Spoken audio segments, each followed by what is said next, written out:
Hi, all. Thank you for joining me for Selling Through Challenge Value Shift.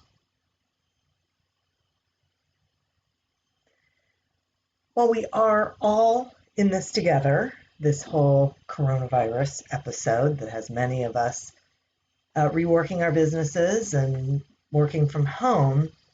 These really are challenging times, and we are all in this together. However, each of us is dealing with our own individual challenges and issues as business owners and sales professionals. When an environment changes drastically, like this one has, we have to adjust our strategies. So we have to take a look at how we're doing business, who we're selling to, what it is we're offering, and look at all of those things through a different lens, through a lens of possibilities. So the first thing I think that is valuable is to really take a look at the value of our product or service and who it's valuable to. It is currently valuable to our target markets, our prospect base, our current clients, and that is great. The question becomes, actually, I think there's two questions. One is, are there other markets that now need what it is we sell? Maybe they didn't need it before, but depending on what it is we do and how the landscape has changed, maybe they need it now. The second question is, can we modify our product or service so that it now becomes valuable to another audience? So we keep what we have for this audience and we modify, change, adapt our product or service for another market based on the sort of things that are going on right now. So process matters, and I want to give you a couple of steps that you can actually enact and engage starting immediately so you can get into this whole frame. The first one is this: start with the identification of who already needs the product or service that you offer. So write it down. Make sure you're really clear about it and why it's valuable to them. Next, create a list of who might now need what you have to offer due to the current circumstances. Once you've done that, explore those alterations or modifications of your product or service that would make it more valuable or make it actually valuable to a whole other target audience. Think about what those things are, what it would take to make them happen, what are the things that you would have to do in order to create that different product or service. And then develop an outreach process. And it can be the same process that you have used traditionally. It might be pretty easy for you just to say, okay, I'm going to do the same thing I was doing before.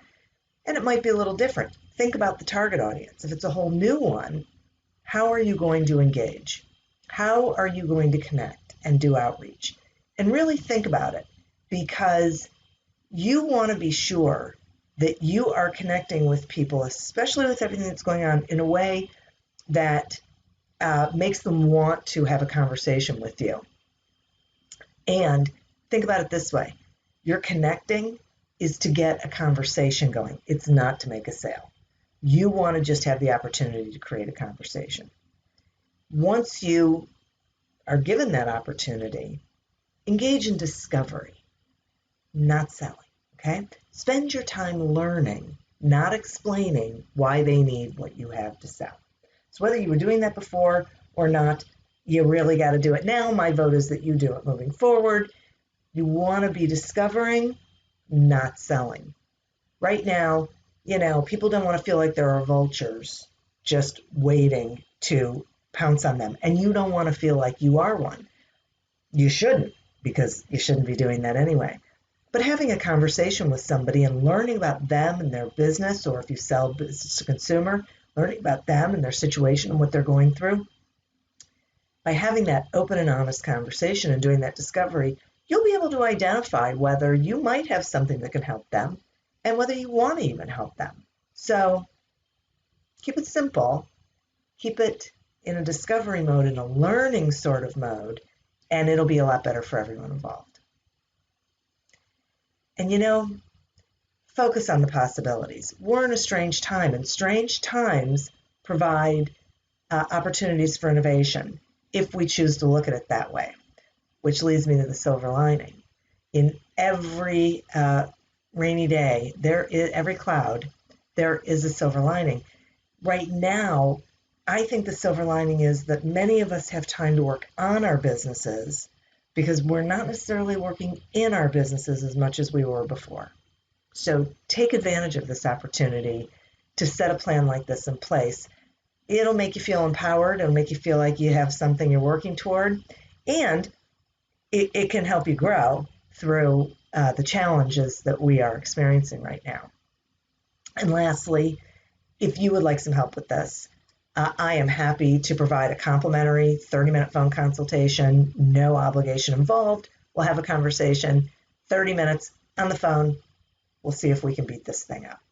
So use the link there, schedule that time. And you know what? You can do this. We can get through this. We can get to the other side. And for many people, it's going to be better than it was before all of this happened. Hang in there and embrace the possibilities.